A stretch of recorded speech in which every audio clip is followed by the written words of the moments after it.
Welcome to Our Girl Relationships. We talk about the problems people face in their day to day lives. Let's start with the video.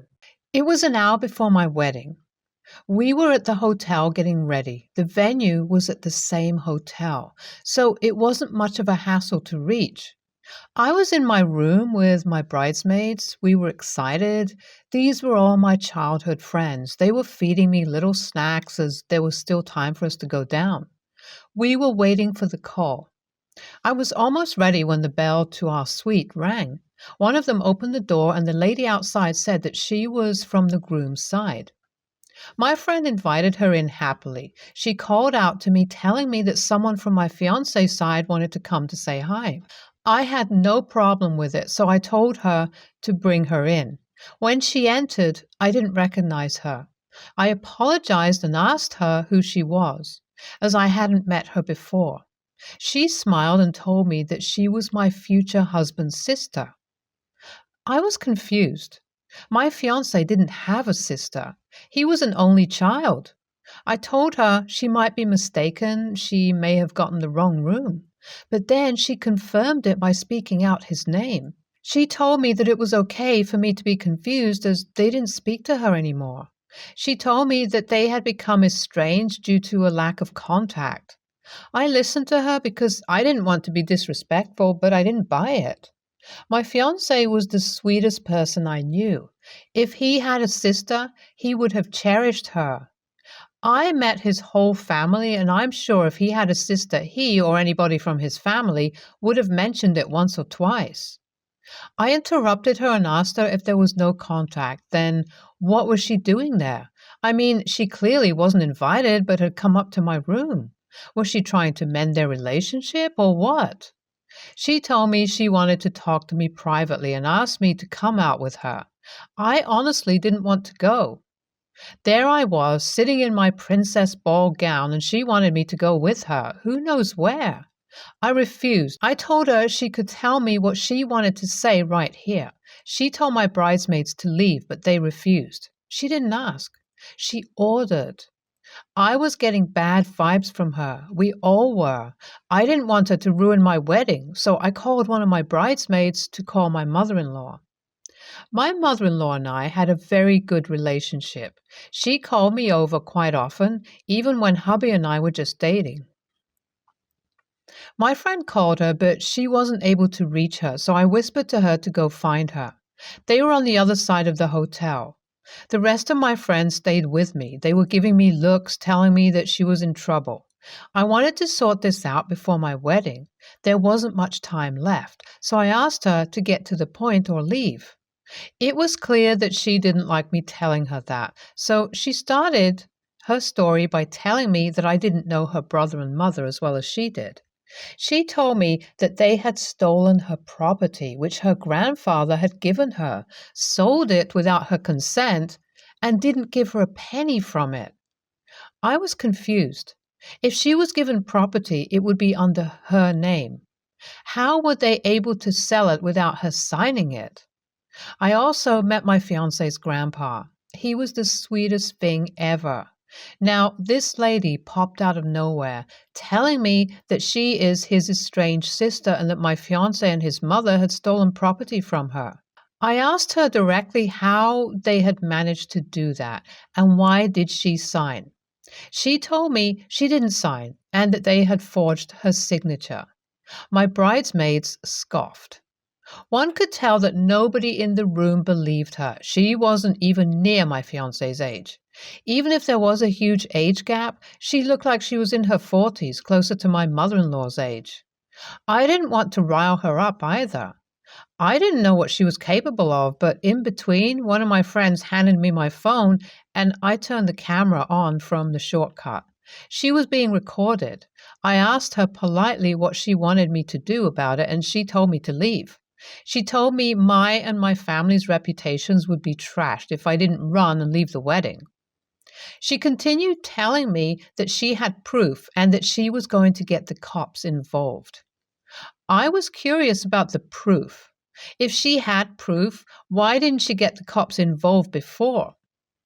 I asked her, and she said she was waiting for the right time. I have a pretty good sense of people, and I could tell she was BSing me. If I had been alone, I may have gotten a little scared. This person was all things wrong, and when I looked around, my friend's expressions confirmed it. My mother in law and fiance weren't the type of people to do that. If she was right, then other family members would still be in contact with her.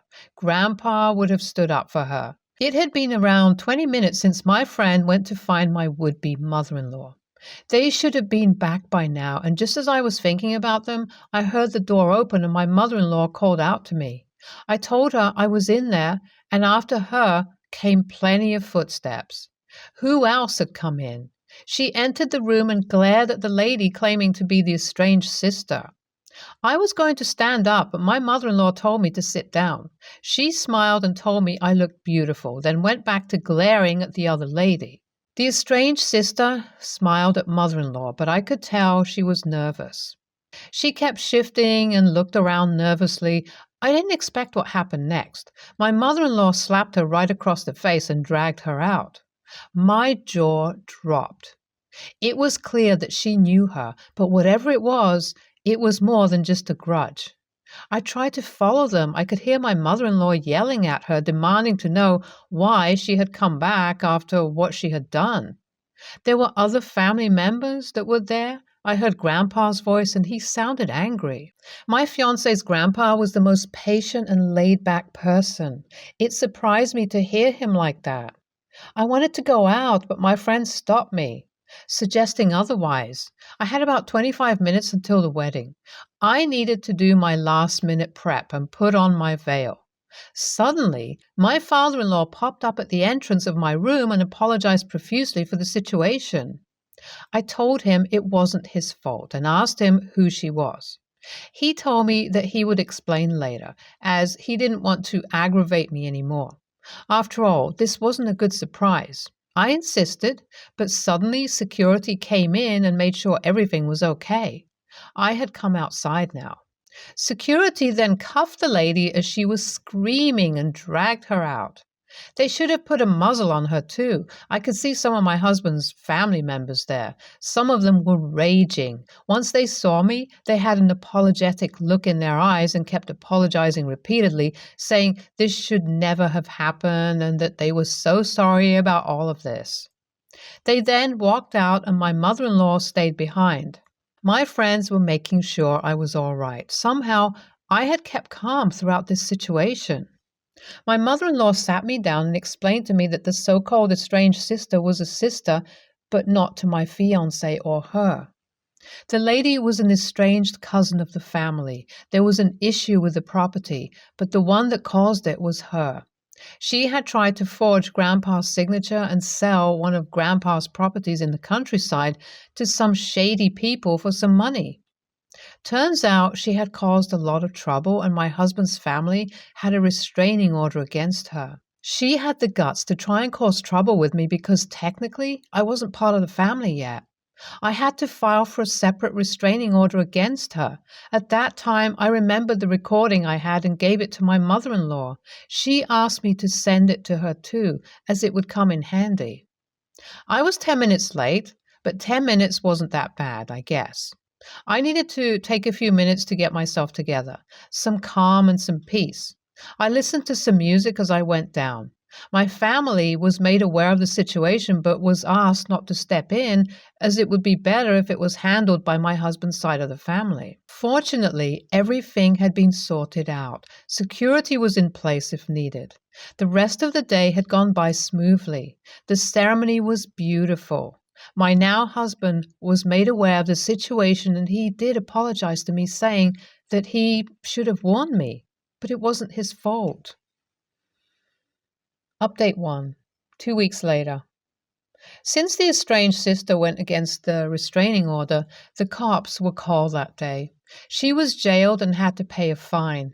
Many of you were asking why I didn't believe her at first. As I said before, I have a good sense of people's character and I followed my gut in this situation. Update 2. A few months later. I filed for a restraining order against her, which was granted. She won't be a problem anymore. A few of you asked me why she said she was my husband's estranged sister instead of my mother-in-law's estranged cousin. If you think about it, I wouldn't have cared as much if she were some random cousin. I think she said she was related to my husband to get more attention from me so she could cause trouble. That day, I could be calm because all my friends were backing me up. My decision to not go out alone with her was right. OP was calm and strong, AF. Brides are usually so stressed out on their wedding day. I think I would have burst out crying if this happened on my wedding day. NTA, you trusted your guts, and most of all, you knew who you were marrying and what type of family you were marrying into.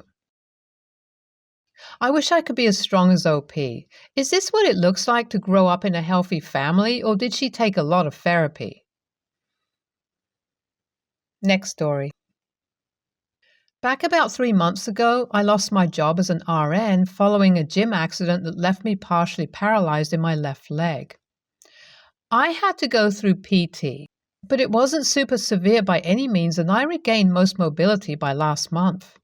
I'm still in PT, however, because there are simply certain things I cannot do, like bend the leg without me guiding it with my hands. So it looks like I'm walking with a peg leg, basically. During this time, my mother-in-law sent my husband like $600. We did not ask her for the money, but she knew we were pretty hard up at that time because my insurance does not cover all of PT, and it was rather expensive, so our savings was going away at an alarming rate. Also, during this time, my mother-in-law made me feel like absolute shit because she kept making comments about how broke she was and kept saying, well, if I hadn't helped you guys out, stuff like that. I often reminded her that we did not ask for help. She tried sending us more money shortly thereafter, and I refused to accept it because I wasn't about to have that shit dangling over my head. Just like my own scum family had done for years. I hate the whole, you wouldn't have that if it weren't for me bullshit. It's the reason I refuse most help. Thankfully, I was able to start a new job from home about a month back, and we were able to start coming up with money to pay mother-in-law back.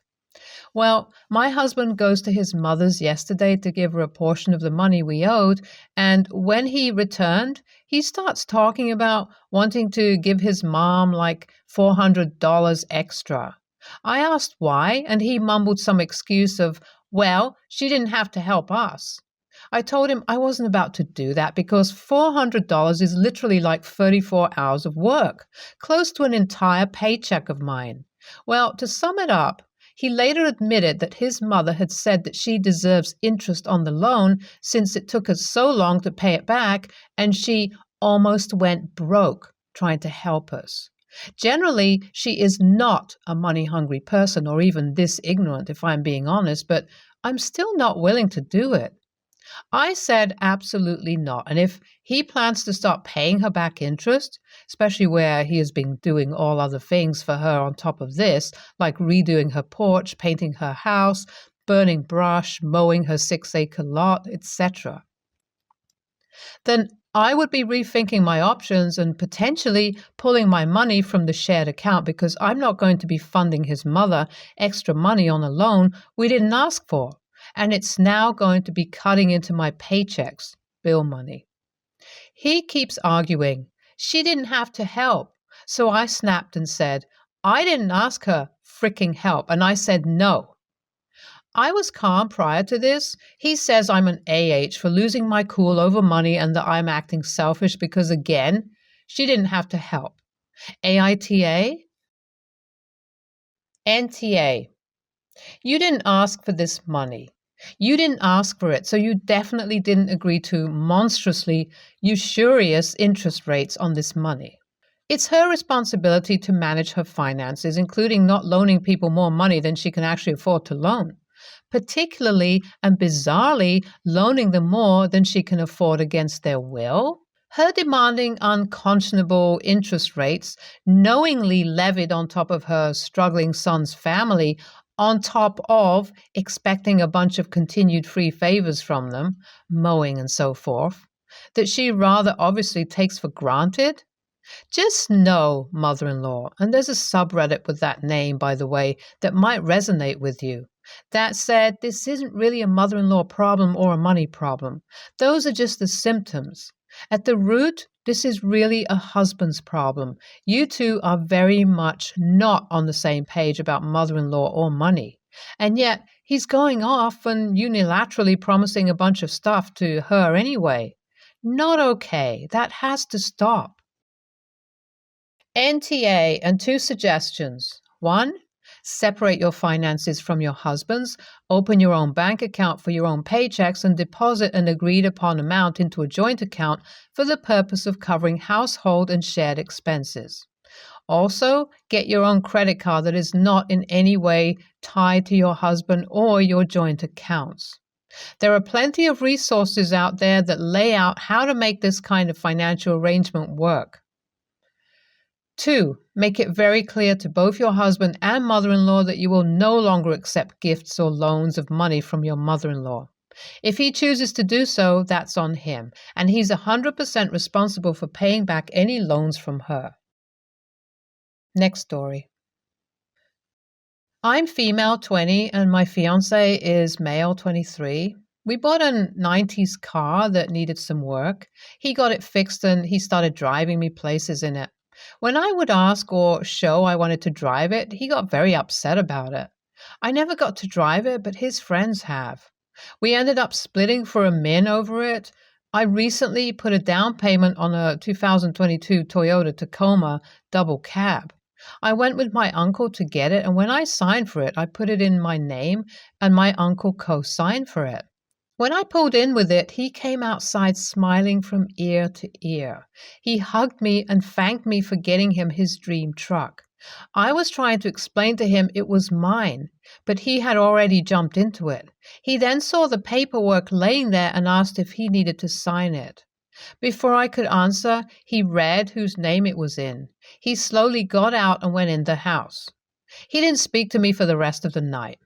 While he was at work, he texted me and said, "It's really disrespectful that you got my dream truck and didn't put it in my name. I'll be staying at my mom's tonight." I didn't respond. Later on, he sent me a pic of a GMC asking if it was pretty. I said, I didn't like GMC, but if he liked it, it's pretty. He said, "Well, doesn't matter, you got the Toyota." So I just left him on read. He has yet to come home and I'm regretting getting the truck. So AITA? Edit. I forgot to mention that my uncle co-signed because I don't have any credit yet. Where I got the truck, you have to have credit. My uncle has some bomb-ass credit, so he was willing to sign because I've been saving up for a Tacoma. I saved up $4,000 to put down and got a loan. My uncle didn't care to do it because I make roughly $1.2K every month, plus I have savings my grandpa put up for me. My grandpa said I can use it to pay for the car if need be. I don't know how much is in it, but my grandpa said it could get me through life with no worry for a year or so. Edit 2. Everyone is concerned about me affording the truck, so I'm going to break it down for you. He owns the house we live in. Utilities are no more than $300 a month, which he pays. We spend at most $350 every month on food. I pay half of the $350. I'm on my dad's insurance and he pays for it. So all I paid before the truck was $150 to $175. The truck is a little over $37K. The payment every month is $530. I've paid more a month on a car while paying other bills. I was able to not get such a high payment due to my uncle having good credit, plus I'll be paying it off over 72 months, but can always trade it in if I want to in the future. NTA. I do not get the men out there who assume that the house, car, will have their name on the title deed when they do not pay for it at all. And then they get all but hurt about it and try to make you feel bad about not trusting them, torturing them with getting their dream car, etc. I would not recommend you marry him. He seems to think what's mine is mine and what's yours is also mine. I would also suggest that you be very careful with paying for the truck. It's your uncle's credit on the line, so if you miss a payment, it will very quickly rank his bomb credit. That will then lead to a lot of resentment. Make sure you have at least a few months' payments on the truck set aside for emergencies. Did you really get the truck because you needed it, or did you get it to piss your fiance off because he was withholding the car you both bought? Is your name on that title or the loan for the car? Because that could screw you if he decides to be petty about it. If he won't let you drive it, he should pay you for the money you put towards it. Please consider these red flags and see if there are others you've excused. And do that before you have any kids with this guy. You don't need another person to take care of on your own, on top of having to baby your fiance. Stay tuned for more stories from Our Girl Relationships.